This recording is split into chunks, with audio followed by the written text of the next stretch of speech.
Shalom. Selamat malam dan selamat sore bagi kita semua. Terima kasih atas kehadiran saudara-saudara semua di acara KKR Harvest 2025 pada hari ketiga malam ini. Kita akan mulai ibadah KKR Harvest 2025 dengan berdoa dalam hati kita masing-masing.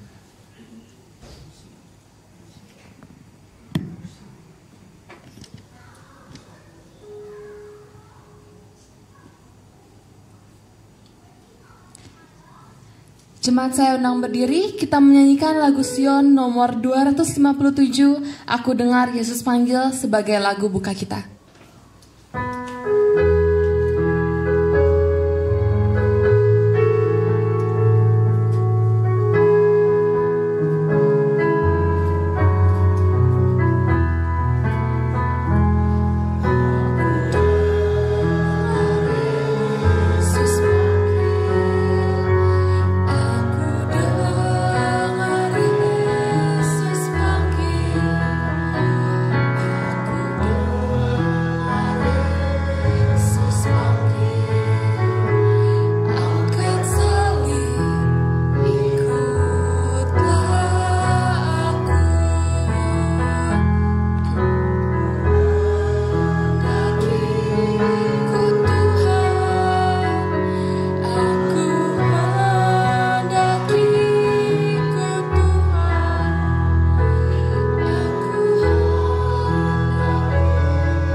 Doa buka oleh Ibu Vandala Boto.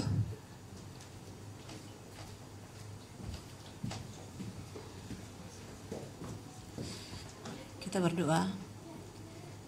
Ya Tuhan Allah di dalam sorga, malam hari ini, hari Sabat yang begitu indah buat kami. Kami, anak-anak-Mu, boleh datang di Ka'bah-Mu dalam rangkaian ibadah KKR.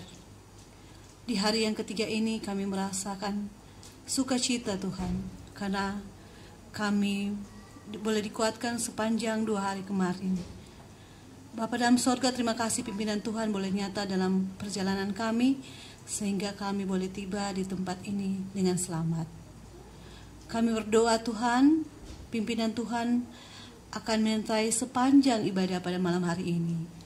Berdoa khusus untuk pembicara pada malam hari ini, untuk seminar Bapak Adi Dading, dan untuk firman yang akan disampaikan oleh Bapak Friendly Liwan.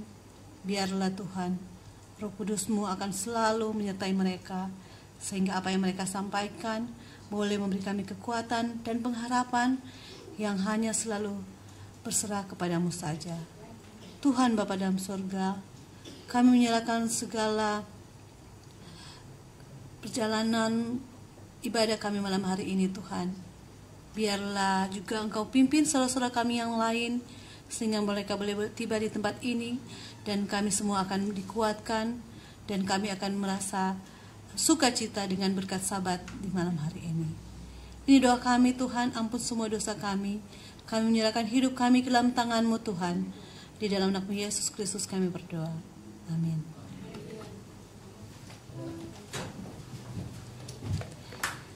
Terima kasih Bu Fanda. Selanjutnya sebelum kita mendengarkan seminar KKR yang akan dibawakan oleh Bapak Adi Dading dengan judul Bijak Secara Finansial, Berbuah Secara Rohani, kami akan mendengarkan lagu spesial yang akan dibawakan oleh TTOC Kids.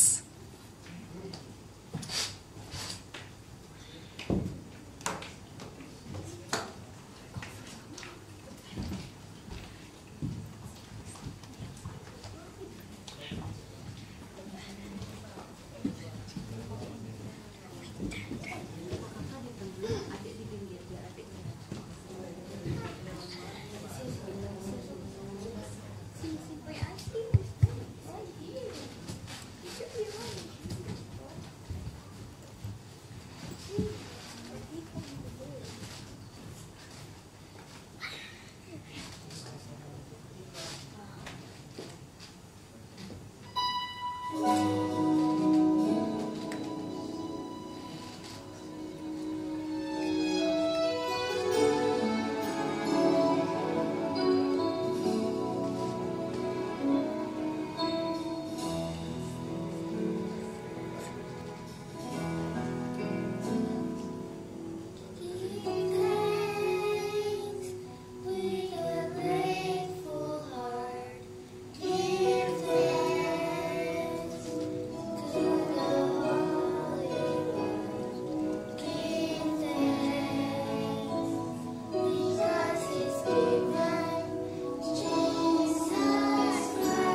Amin, terima kasih Tante Oce Kids. Sekarang tiba saatnya kita mendengarkan seminar KKR yang akan dibawakan oleh Bapak Adi Dading dengan judul Bijak Secara Finansial, Berbuah Secara Rohani. Untuk Bapak Adi Dading kami persilakan.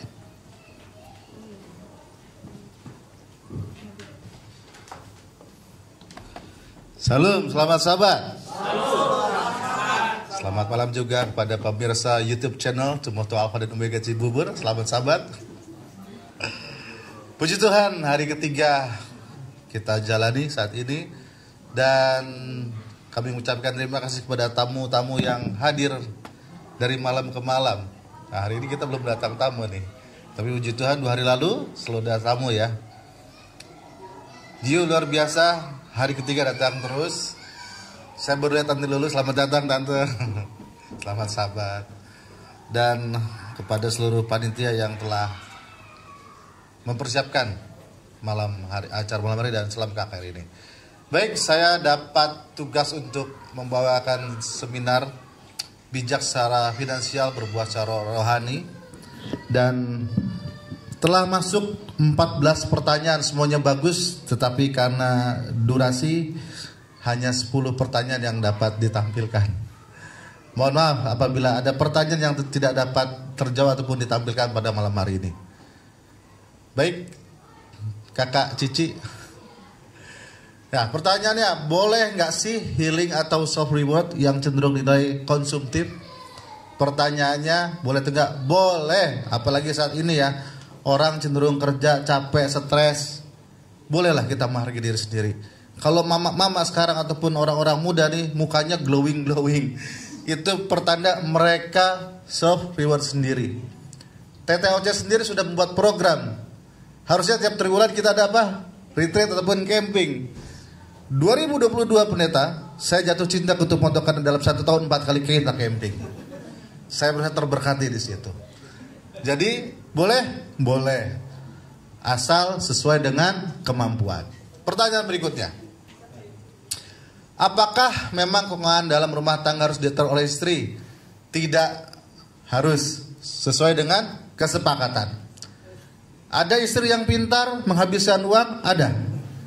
Ada suami yang pintar ngatur uang? Ada. Silahkan Bapak atur. Mana yang lebih pintar untuk mengelola uang. Meskipun ya, uang bulan tetap dikasih, razia tetap berjalan. Pertanyaan berikutnya, apakah perlu tabungan atas nama anak? Perlu. Kenapa? Kita melatih anak untuk bisa menabung ataupun menyisihkan uang yang dia miliki. Kenapa? Pada dasarnya manusia senang ketika namanya tertulis dalam satu entah kertas, entah piagam. Jadi anak tuh merasa bangga, oh ini tabungan saya loh. Nah, anak kami sendiri, saya juga kaget di sekolah. Tabungannya lumayan. Jadi sudah kemarin dia self financing sendiri. Beli buku sendiri di akhirnya. Puji Tuhan. Dan dia bangga akan hal itu. Meskipun mamanya yang nabung.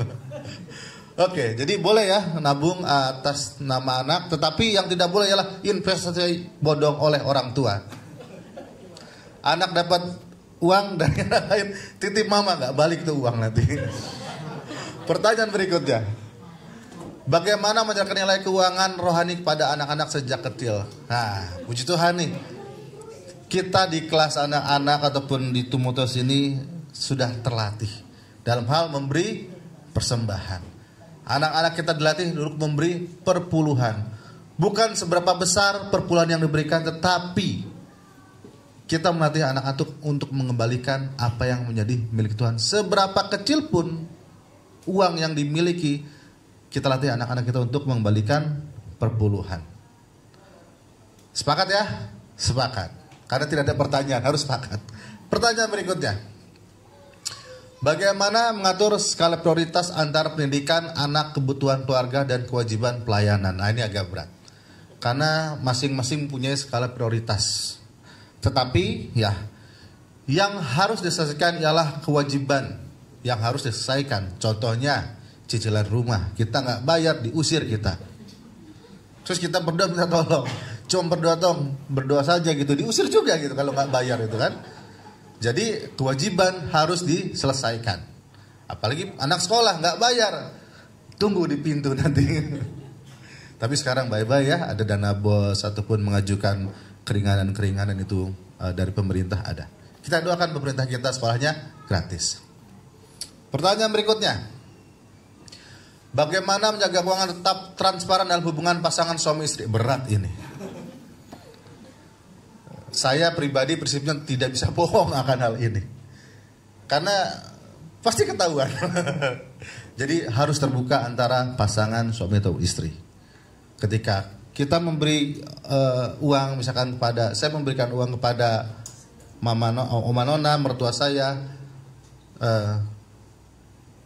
bilang, ataupun saya memberi uang ke kakak saya bilang sama tadi saya transfer gini. Yang nggak saya bilang kalau saya jajan ini di tempat tertentu. Itu yang buat saya sakit. Itu rahasia.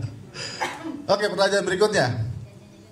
Nah, kalau berdasarkan Alkitab, apa yang menjadi standar hidup berkecukupan?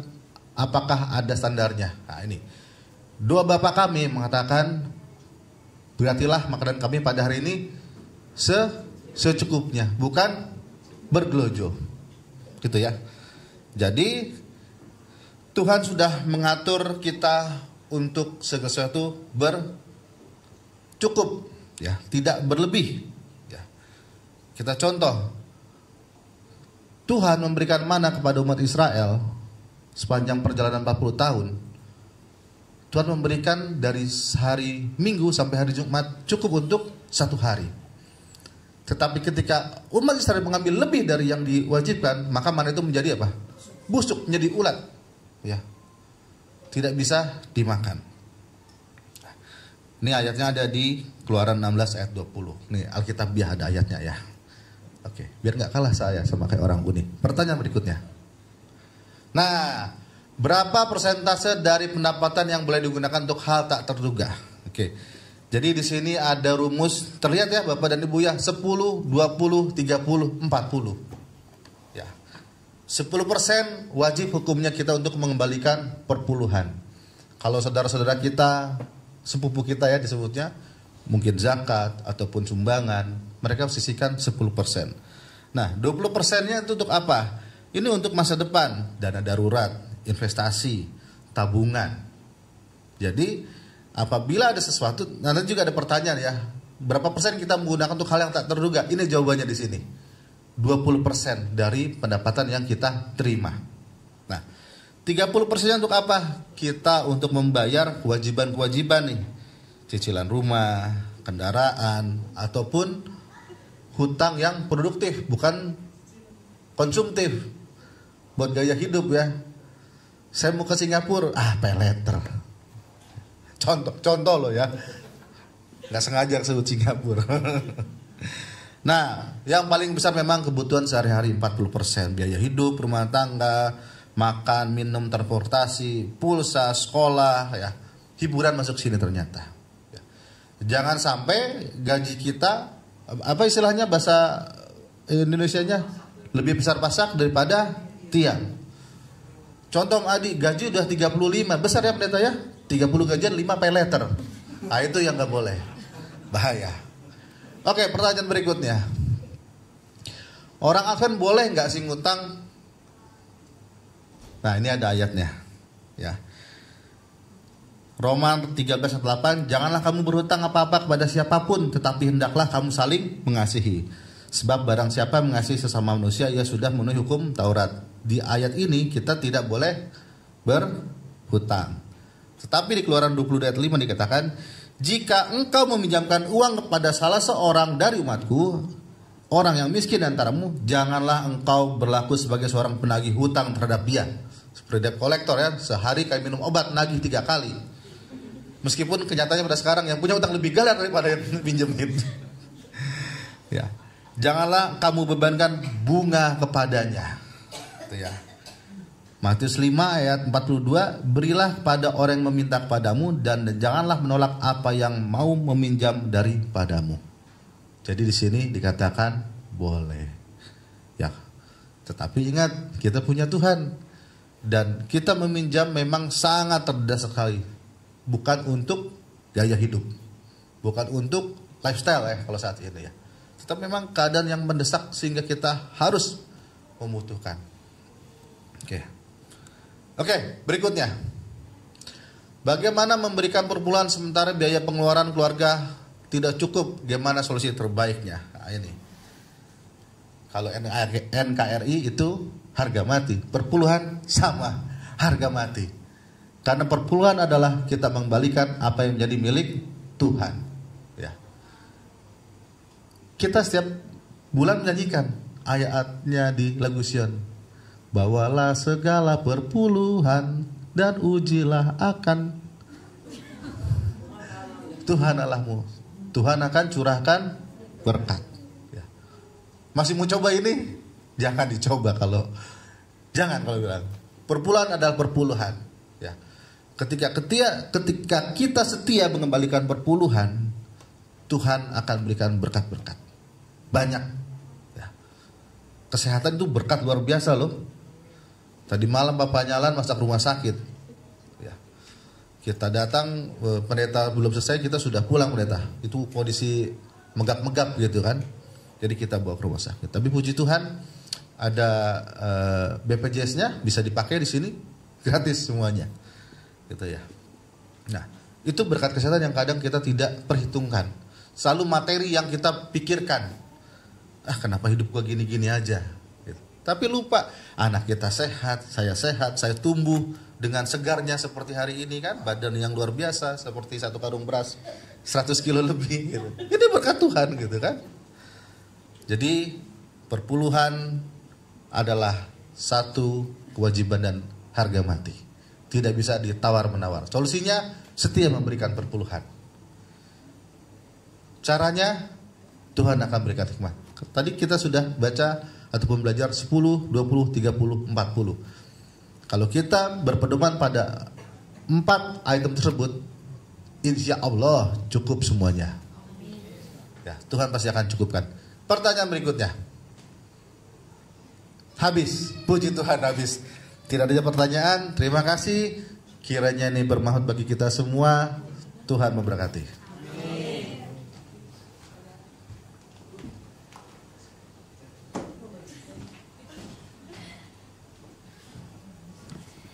Terima kasih Bapak Adi. Untuk menyambut firman Tuhan yang berjudul Panggilan Terbuka untuk Gereja Akhir Zaman, mari kita semua bangkit berdiri dan menyanyikan lagu tema kita di lagu Sion nomor 200, Berilah Padaku Alkitab yang Suci.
Kita tunduk kepala dan berdoa.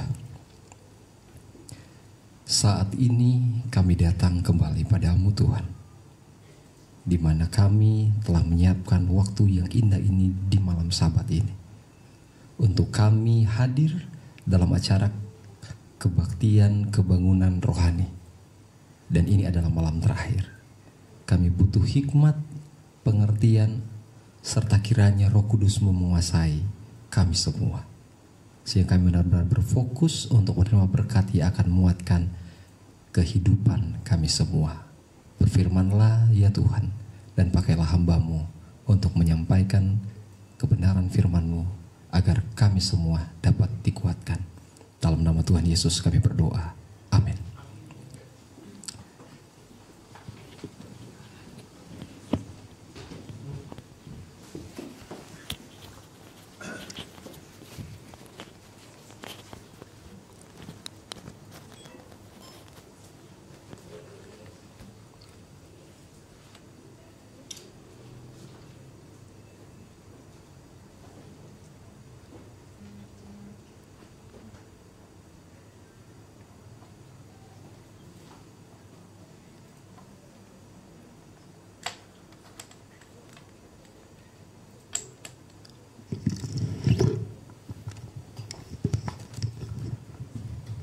Baik, Shalom, selamat malam semuanya. Pada malam hari ini akhirnya kita tiba juga di malam yang terakhir dari seri kebaktian kebangunan rohani KKR Gembala dengan tema Nubuatan Gereja Akhir Zaman. Pada malam pertama kita masih ingat bahas tentang apa? Pesan terbuka untuk gereja akhir zaman. Malam sebelumnya bahas tentang apa? Peringatan terbuka untuk gereja akhir zaman. Dan malam ini, malam terakhir, panggilan terbuka bagi gereja akhir zaman. Puji Tuhan, saya bisa merasakan semangat, dukungan, kehadiran, karena kita rindu untuk bertumbuh. Kita rindu untuk hidup lebih dekat, hidup lebih setia kepada Tuhan. Sehingga dari malam pertama, walaupun kita di berbagai tempat kerja, kita berusaha hadir. Amin. Terima kasih juga untuk anak-anak tadi ya, yang telah menyanyikan lagu pujian. Dan terima kasih juga untuk seminar tentang keuangan yang perlu diingatkan kepada kita, agar betul-betul kita menjadi seorang penata layanan atau keluarga yang dapat menggunakan dengan bijak mengenai keuangan. Dan saya ingin juga menyapa akan saudara-saudari umat Tuhan yang bergabung untuk mengikuti live streaming melalui YouTube pada malam hari ini. Bapak Ibu saudara-saudari, satu kali ada seorang pendeta tua. Dia mendapatkan info ada seorang anggota jemaatnya yang sedang sakit kanker dan dirawat di rumah sakit. Karena ini adalah tugas pelayanan, dia langsung mengunjungi rumah sakit itu. Begitu dia sampai di rumah sakit, dia tidak lupa untuk mempersiapkan bunga. Tetapi bunga yang dibawa adalah bunga yang layu. Begitu dia sampai di rumah sakit, ada gelas, ada air, dan dia menaruh bunga yang layu itu di dekat seorang anak yang berumur 28 tahun yang sakit kanker. Seperti biasa dia akan bercerita bagaimana keadaanmu, dan sebelum dia pulang dia bertanya, selain saya akan berdoa untuk kesembuhanmu, adakah yang ingin engkau sampaikan? Dan seorang yang berumur, seorang masih bisa dikatakan belum terlalu tua, 28 tahun yang sakit kanker ini mengatakan, pendeta, kalau saya sembuh, saya akan melayani Tuhan. Pendeta berdoa, dan pendeta pulang. Pendeta tua ini kembali datang oleh karena dia masih dirawat di rumah sakit. Sakitnya sakit kanker, sakit yang sangat berbahaya, yang artinya tidak lama lagi umurnya. Pendeta ini datang kembali dengan membawa setangkai bunga yang layu. Dan dia taruh kembali bunga itu di tempat yang sebelumnya. Dia bertanya, bagaimana perkembangan? Saya akan berdoa untuk kesembuhanmu, kesehatanmu. Dan apa yang ingin kau sampaikan sebelum saya berdoa? Dia menyampaikan hal yang sama. Pendeta, kalau saya sembuh, saya akan memberikan hidupku. Saya akan melayani engkau. Saya akan melayani Tuhan. Dan pendeta berdoa. Selesai berdoa, pendeta lagi sudah mau jalan, keluar, mau pamit. Dan orang ini berkata kepada pendeta, pendeta tunggu. Pendeta melihat dan pendeta bertanya, kenapa? Saya ingin bertanya kepada pendeta, pendeta, kenapa pendeta menaruh setangkai bunga yang layu? Pendeta itu terdiam dan menatap orang itu. Dan pendeta itu menyampaikan kepadanya, masih ingat saat kamu masih remaja, gereja membutuhkanmu untuk engkau dapat memimpin anak-anak remaja dan pemuda untuk bisa aktif di gereja. Ketika dia melihat dan mengingat, hatinya mulai tersentuh. Saat engkau telah beranjak dewasa, gereja membutuhkan kamu untuk hadir, untuk memimpin kerohanian dan pertumbuhan menjadi seorang pelayan dan pemimpin di gereja ini. Tetapi engkau beralasan, saya masih sangat sibuk dengan pekerjaan saya harus lakukan ini dan itu, saya nggak ada waktu untuk melayani Tuhan. Dan saat ini engkau sedang sakit parah, ibarat sama seperti bunga yang telah layu. Kalau kamu ingin melayani Tuhan, berikanlah bunga yang masih fresh, yang masih segar, yang masih kuat. Bukan di saat kita tinggal nafas terakhir, saat kita tidak lama lagi, saat kita dalam penderitaan. Tetapi berikanlah yang terbaik bagi Tuhan. Dan ketika orang muda itu mendengarkan akan apa yang disampaikan pendeta tua ini, maka menangislah dia. Dan pendeta itu pulang. Dan tidak lama kemudian orang itu mati. Mari kita mulai pelajaran kita. Panggilan terbuka untuk gereja akhir zaman. Ini gambar kota Pergamus, ya. Kalau bisa dilihat sisa-sisa. Kemungkinan kalau ada yang sudah ke Turki mengunjungi 7 jemaat, kita akan melihat akan sisa-sisa kota-kota jemaat yang dinubuatkan di dalam Alkitab. Jemaat Pergamus berdasarkan nubuatan dimulaikan sejak tahun 313. Tepatnya apa itu? Edict of Milan yang kita pelajari pada malam sebelumnya. Dan berakhir pada 538 Masehi. Dan setelah itu akan dimulaikan Dark Ages 538 sampai 1798. Kondisi utama yang dinubuatkan sebelum jemaat ini berjalan, ya, berada. Jemaat ini adalah jemaat yang berkompromi dengan dunia. Terjadi kemerosotan iman. Sebelumnya jemaat Smyrna, iman yang tidak pernah berakhir sampai akhir hidup mereka.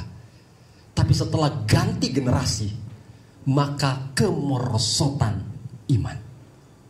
Gereja bersatu dengan negara kembali, ya.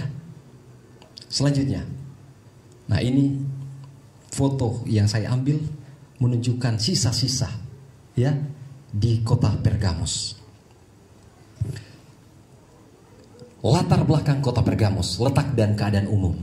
Kota ini adalah ibu kota provinsi di Asia selama lebih dari 250 tahun. Pergamus adalah kota penting di Asia Kecil, sekarang wilayah Turki, sekitar 100 km ke utara Smyrna. Jadi berdekatan dengan Smyrna, Pergamus kota ini.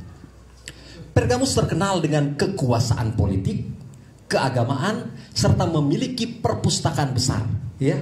Yang pertama itu Alexandria paling besar, yang kedua adalah di Pergamus. Dan kalau kita biasa ke perpustakaan, kita lihat begitu banyak buku, berjenis-jenis buku. Tapi buku pada zaman itu dituliskan di perkamen, ya. Itu apa? Daging binatang yang dijadikan gulungan tulisan-tulisan, ya. Dan itulah di Pergamus salah satu perpustakaan di dunia yang menceritakan banyak sejarah dan banyak ilmu-ilmu. Pergamus merupakan pusat pemerintahan, pendidikan, kedokteran, dan keagamaan. Sangat maju kota ini, ya, berkembang. Ini juga merupakan gambar sisa-sisa dari Pergamus. Di sana merupakan pusat penyembahan berhala. Tidak henti-hentinya, setiap generasi, setiap zaman, orang-orang yang mengaku percaya kepada Tuhan, tetapi mereka juga menyembah berhala. Kota Pergamus terdapat kuil-kuil penyembah dewa-dewi. Terdapat kuil besar untuk Zeus. Nah, ini kalau orang anak-anak saya masih kecil familiar sekali ketika dengar Zeus, dewa petir. Ya, Zeus, dewa Zeus. Ini ternyata di Pergamus mereka menyembah dewa Zeus. Sangat besar dibuat. Athena, Dionysus, dan yang paling terkenal Asklepios, dewa penyembuh. Disimbolkan dengan gambar ular. Jadi saya membaca akan latar belakang. Kalau mereka tidur di kuil itu dan mereka sedang sakit, ketika ada ular lewat, itu dewanya, maka mereka akan sembuh. Lihat bagaimana mereka meninggalkan kepercayaan dari Allah yang hidup, yang telah menolong mereka, yang telah menjaga mereka, kepada dewa-dewa, patung-patung.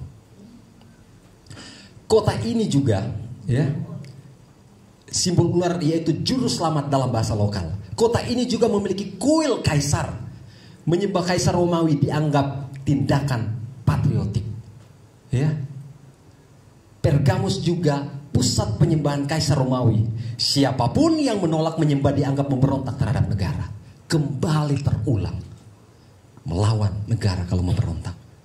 Selanjutnya, gereja Pergamus mencintai Tuhan, tapi memeluk dengan kuat hal-hal duniawi. Saya sayang Tuhan, saya cinta, tapi saya nggak bisa tinggalkan ini. Saya tetap, berat. Itulah gambaran dari jemaat Pergamus. Gereja ini kelihatan murni secara ajaran, tetapi mereka telah hanyut ke dalam kompromi. Yesus datang untuk memanggil mereka kembali ke jalan yang benar. Gereja Pergamus terkenal dengan model kerohanian orang-orang Kristen tahun 323 sampai 538. Zaman di mana Kaisar Konstantin, ya, mulai menawarkan perubahan-perubahan dogma gereja untuk dapat menerima permintaan dunia. Jadi diawali oleh seorang pemimpin, seorang kaisar, ya, yang dia coba berkompromi, memasukkan ajaran-ajaran duniawi kepada gereja. Kompromi adalah kemampuan untuk mendengarkan dua pihak dalam berselisih dan merancang kompromi yang dapat diterima oleh keduanya. Prosesnya adalah menerima standar yang lebih rendah dari yang diinginkan. Saya harus berkompromi. Standarnya begini, tapi kalau berkompromi bisa di bawah itu. Hukum Tuhan, baptisan, sabat, patung, api purgatori dipaksakan untuk diterima oleh gereja. Selanjutnya, kita mulai masuk. Mulai dari ayat 12. Yesus menyatakan dirinya. Dan tuliskan kepada malaikat jemaat di Pergamus. Ini firman Dia yang memakai pedang yang tajam dan bermata dua. Biasa kalau kita baca kitab Wahyu, kita mulai bingung apa ini artinya. Ya, seperti banyak sekali lambang yang susah untuk dimengerti. Saya berikan bold, ya. Siapa ini malaikat jemaat di Pergamus? Apa ini pedang yang tajam dan bermata dua? Penjelasan di sini. Malaikat jemaat menunjuk kepada pemimpin rohani atau utusan rohani gereja yang dituakan di gereja. Kenapa mereka diartikan sebagai malaikat jemaat? Karena mereka yang menjaga kerohanian, mereka yang memberikan semangat, mereka yang mendorong, mereka yang menguatkan. Dan apa arti pedang yang tajam bermata dua? Simbol dari firman Allah dan kuasa Kristus untuk menghakimi dan menyucikan. Pedang itu tajam. Dan itu kalau kena akan sakit. Jadi itu diibaratkan adalah Alkitab, firman Tuhan, yang akan menghakimi tetapi juga menyucikan. Ibrani 4 ayat 12. Sebab firman Allah hidup dan kuat dan lebih tajam daripada pedang bermata dua manapun. Ia menusuk amat dalam sampai memisahkan jiwa dan roh, sendi-sendi dan sumsum. Ia sanggup membedakan pertimbangan dan pikiran hati kita. Itulah firman Tuhan. Di saat kita baca dan kita menyerahkan hati kita untuk mau percaya kepada firman Tuhan, pemikiran kita untuk hal-hal kompromi, enggak begini, dia akan terangkat. Karena firman Tuhan lebih tajam daripada pedang. Tajam dapat menembus dalam hati, bermata dua, berfungsi ganda untuk menyembuhkan dan juga menghakimi. Di saat kita menyadari bahwa firman Tuhan itu, kita ingin rubah hidup kita, maka itu akan menyembuhkan. Tapi kalau kita berkeras hati ketika menerima firman Tuhan, kita rasa itu apa? Menghakimi kita. Pelajaran rohani yang kita dapat dari ayat ini. Yesus menyatakan dirinya sebagai yang membawa kebenaran murni, yang membedakan yang benar dan yang salah. Menjadi peringatan bahwa kebenaran Allah bukan untuk disesuaikan dengan budaya, tapi budaya harus tunduk kepada kebenaran.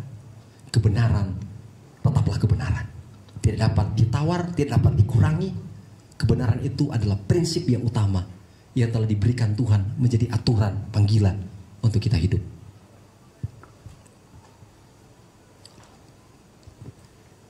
Selanjutnya, pujian untuk jemaat Pergamus.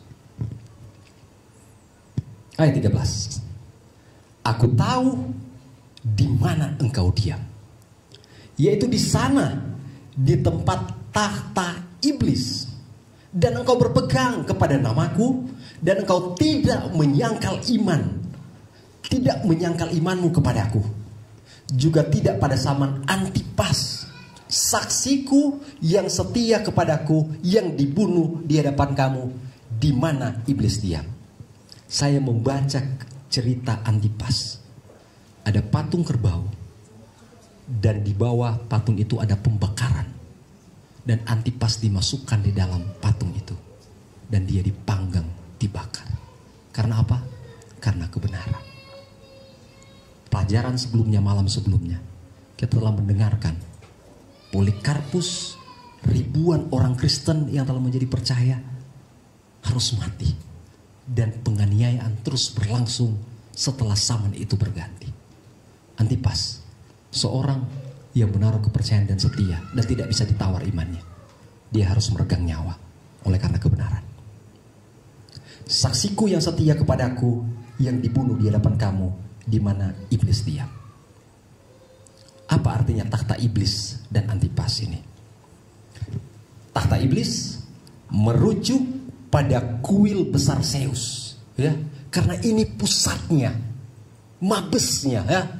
Mereka bikin pusatnya untuk menyembah dewa-dewi. Maka merujuk kepada kuil besar Zeus yang megah di atas bukit kota, menyerupai takhta pusat penyembahan kaisar atau budaya penyembahan berhala yang kuat. Pusat penyembahan kaisar yang menganggap kaisar sebagai Tuhan. Antipas adalah seorang pemimpin di jemaat Pergamus. Dia ditebiskan oleh Rasul Yohanes dalam pelayanannya. Ia seorang martir yang setia. Ia ditangkap karena menolak menyembah kaisar dan dibakar hidup dalam patung logam berbentuk lembu.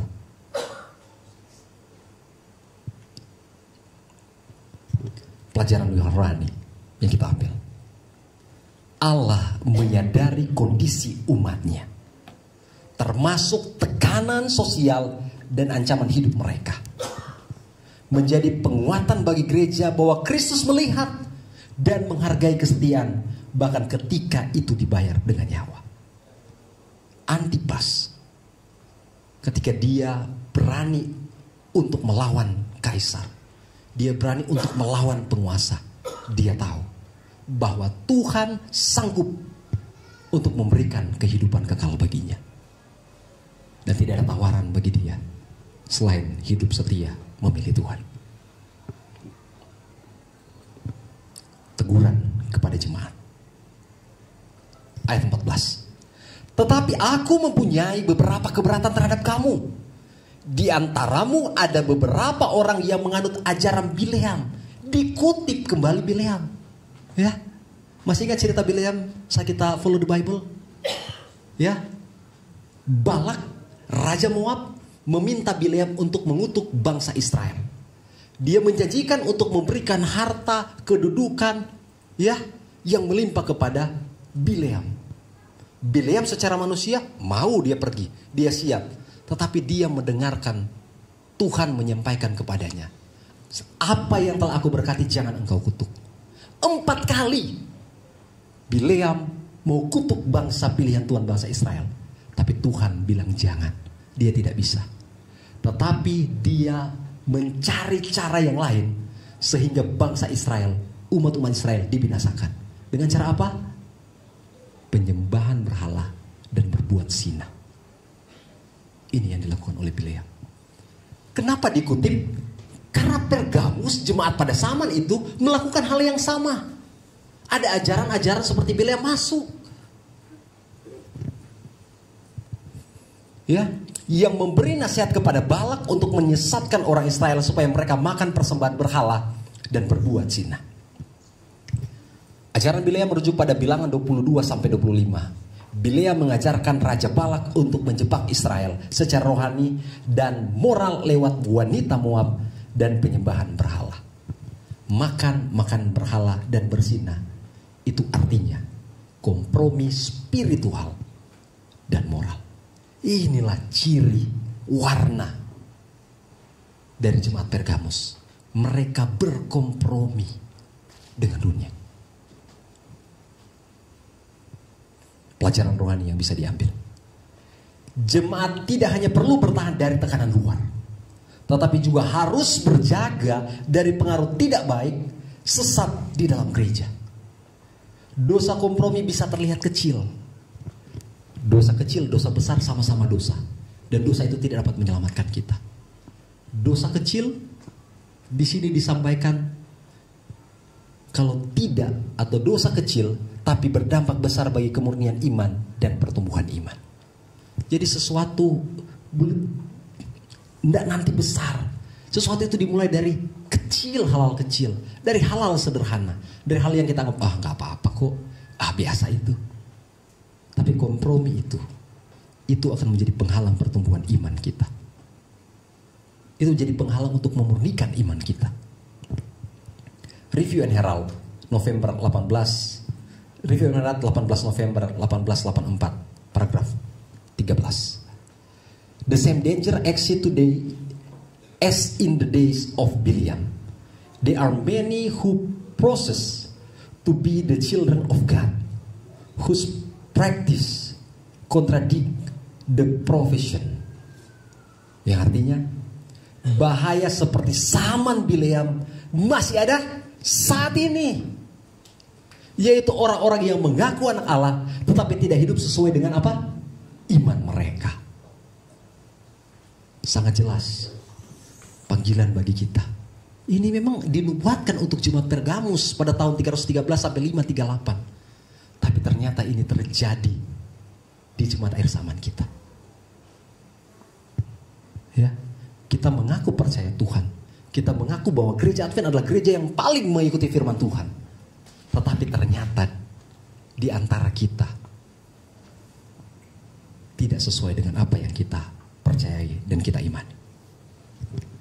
Selanjutnya ayat 15. Demikian juga ada padamu orang-orang yang berpegang kepada ajaran Nikolaus. Ditulis kembali Nikolaus ini. Ya, Nikolaus ini orang dalam gereja, seorang pelayan yang dipercayakan tugas untuk melayani. Tetapi dia banyak mempelajari ajaran-ajaran yang gak sesuai dengan Alkitab.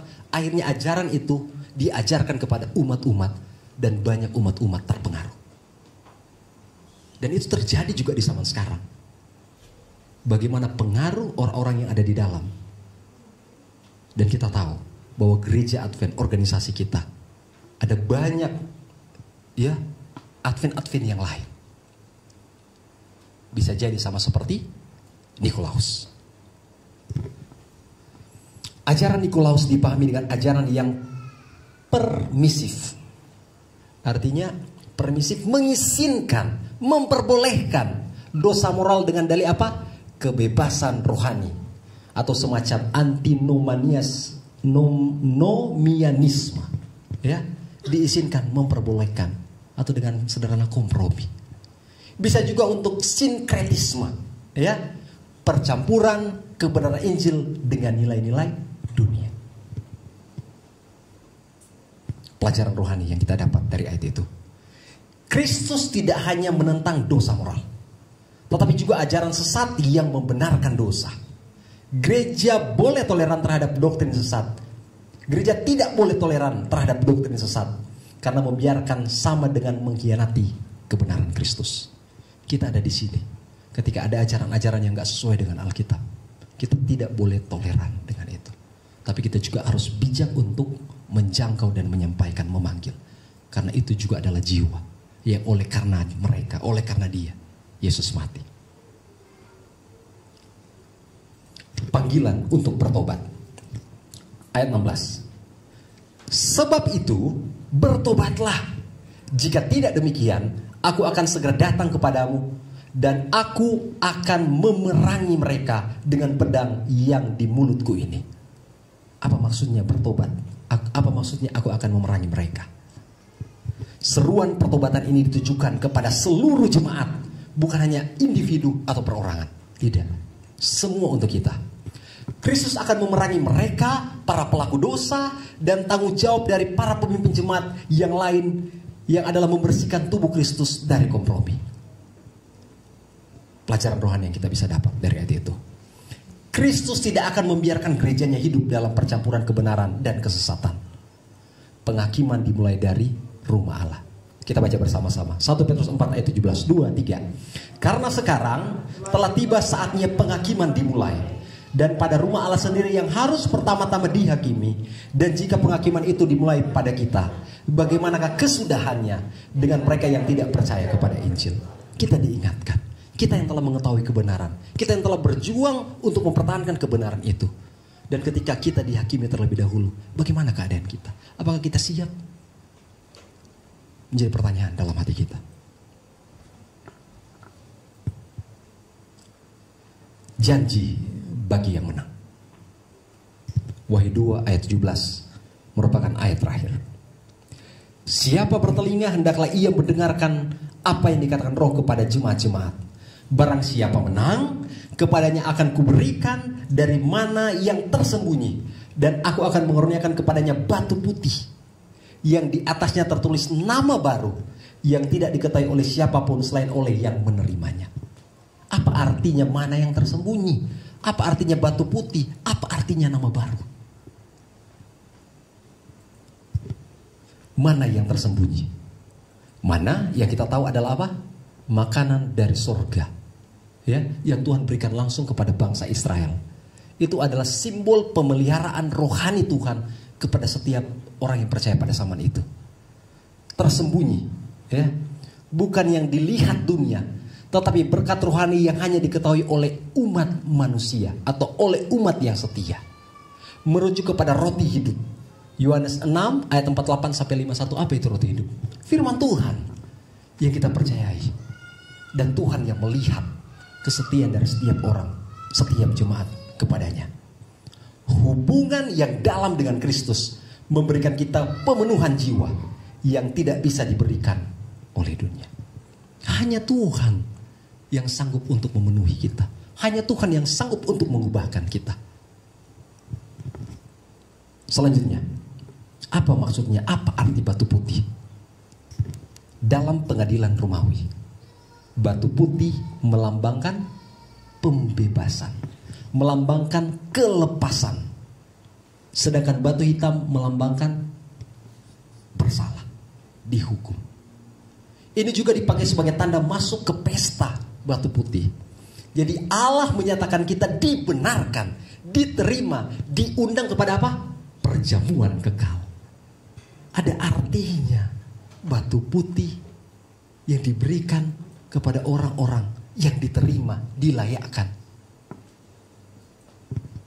Nama baru di atas batu. Dalam Alkitab, nama melambangkan karakter atau identitas rohani.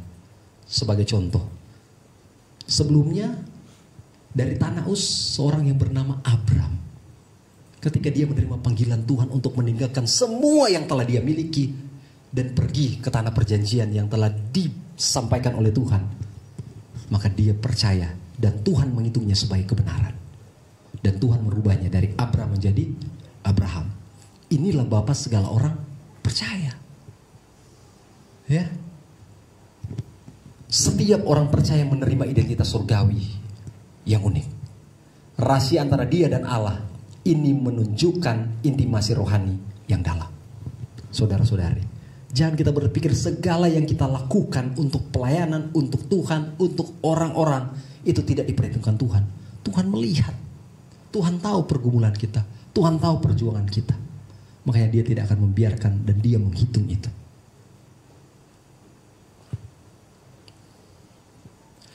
Panggilan terbuka untuk gereja akhir zaman. Waspadai kompromi. Kita hidup di dunia yang menekan untuk toleransi terhadap dosa. Setan bisa bekerja lewat ajaran yang tampaknya rohani, tapi membawa kita jauh dari kesucian. Panggilan terbuka untuk gereja akhir zaman. Kesetiaan dalam penderitaan. Seperti Antipas, kita dipanggil untuk tetap teguh meski lingkungan kita jahat. Untuk tetap setia sampai akhir hidup kita. Panggilan terbuka untuk gereja akhir zaman. Waspadai ajaran palsu. Ajaran palsu kadang disamarkan sebagai kasih, toleransi, atau kebebasan. Firman Tuhan adalah pedang yang membedakan mana yang benar dan mana yang salah. Kita pakai firman Tuhan untuk mengetahui akan setiap ajaran-ajaran. Panggilan terbuka untuk gereja akhir zaman. Keintiman dengan Kristus lebih penting daripada penerimaan dunia. Kita harus bergumul dan berdoa untuk hal ini. Keintiman dengan Kristus lebih penting daripada penerimaan dunia. Dunia mungkin gak melihat saya, gak mau peduli dengan saya. Tapi yang paling peduli saya adalah siapa? Yesus. Dan oleh karena itu saudara dan saya harus mempertahankan iman kita. Amin. Kristus menjanjikan makanan rohani, pembenaran dan identitas baru bagi yang menang, bukan hadiah duniawi. Hadiah duniawi hanya fana dan sementara. Kita akan bangga. Tetapi itu semua tidak bertahan lama. Satu kisah terjadi belum lama ini. Seorang pesepak bola yang sangat terkenal. Dia baru memenangkan Liga Inggris. Dia baru memenangkan UEFA Nation League. Dan dia mengalami kecelakaan naas dengan mobil Lamborghini yang berwarna hijau di Spanyol. Tahukah saudara-saudari siapa dia? Diego Jota. Semua orang-orang klub memberikan bela sungkawa. Masih muda, 28 tahun. Sangat kaya raya dengan gaji seorang pemain bola Eropa terkenal. Tetapi itu hanya sementara. Seperti kaget, saya pun kaget. Dia bersama adiknya 26 tahun. Kecelakaan dan langsung mati, terbakar. Menjadi satu pelajaran dan pengingat bagi saya. Hidup ini hanya sementara. Apapun yang Tuhan percayakan kepada saya, itu adalah kebaikan Tuhan yang harus saya jaga.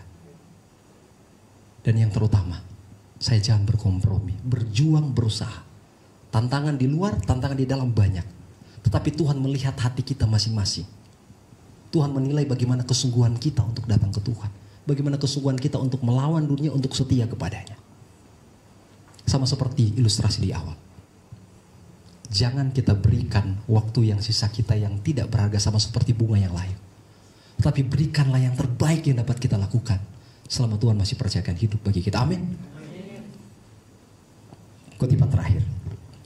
Satan was seeking by every means possible to destroy those who were bold in their testimony for Christ.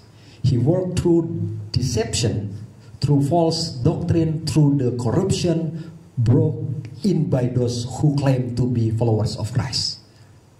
Setan berusaha menghancurkan umat Allah bukan hanya lewat penganiayaan. Kita belajar penganiayaan, tapi banyak orang yang bertahan. Banyak sekali yang bertahan. Dia memakai cara lain.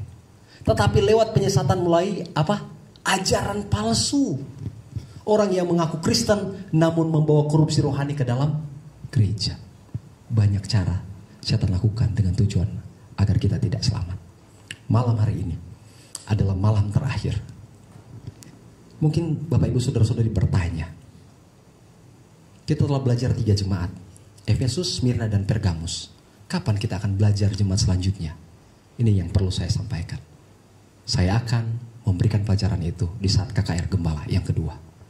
Sehingga kita tertanam terus kerinduan kita untuk mencari tahu, mempelajari bagaimana nubuatan yang tertulis dalam kitab Wahyu yang telah terjadi sebelum itu dituliskan. Ya, sebelum peristiwa itu terjadi sudah dituliskan dalam Alkitab. Oleh karena itu, berapa di antara kita yang merasa dikuatkan dan rindu untuk bertumbuh dan berjuang dalam perjuangan iman? Saya undang kita semua untuk berdiri.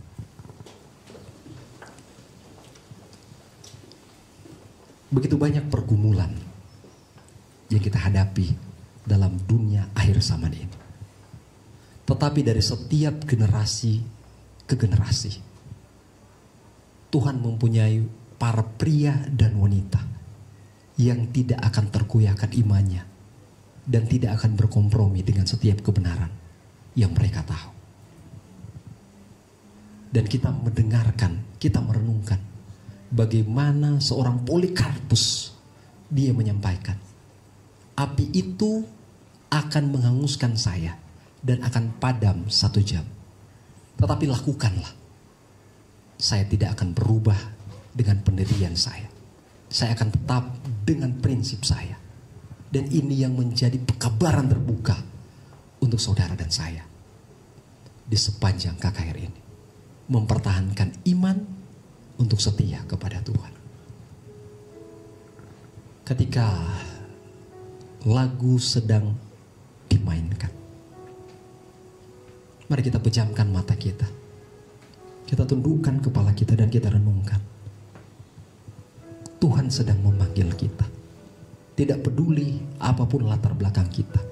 Tidak peduli apapun pekerjaan dan masalah yang kita hadapi. Tapi Tuhan ingin memulihkan kita. Tuhan ingin memperbarui hati kita di saat kita membuka hati kita. Oleh karena itu, di saat engkau mendengarkan lagu ini, jangan keraskan hatimu. Berdoalah dengan sungguh-sungguh agar KKR ini bukan hanya rutinitas, bahkan formalitas untuk kita, tetapi ini akan membawa satu kebangunan untuk memperbarui hidup kita, keluarga kita, dan jemaat kita. Kita berdoa. Tuhan, terima kasih untuk pekabaran nubuatan gereja akhir zaman. Sejarah telah menuliskan dan itu nyata.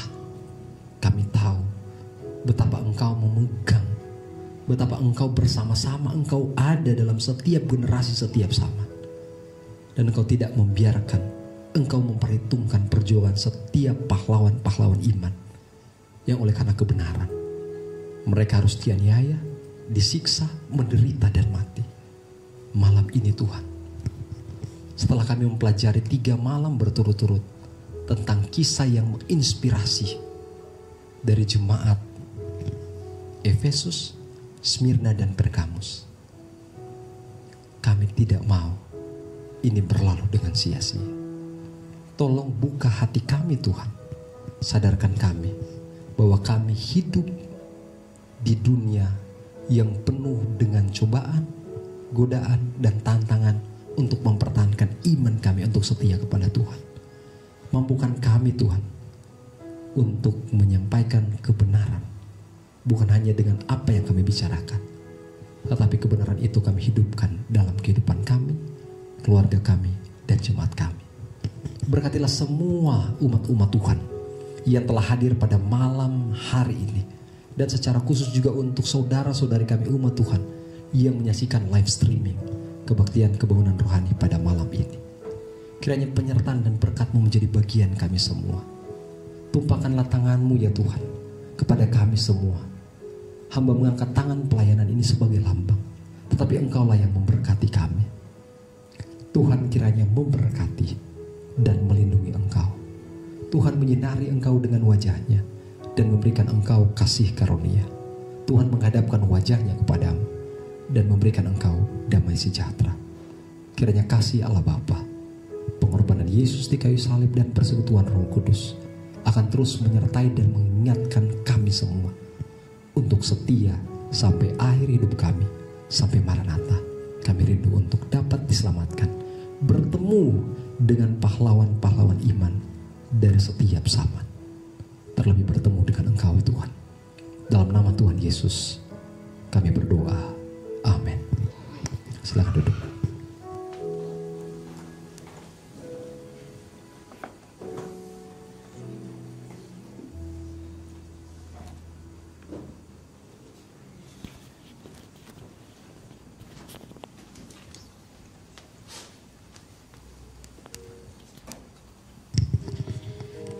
Terima kasih pendeta atas firman Tuhan yang telah dibagikan selama 3 malam berturut-turut.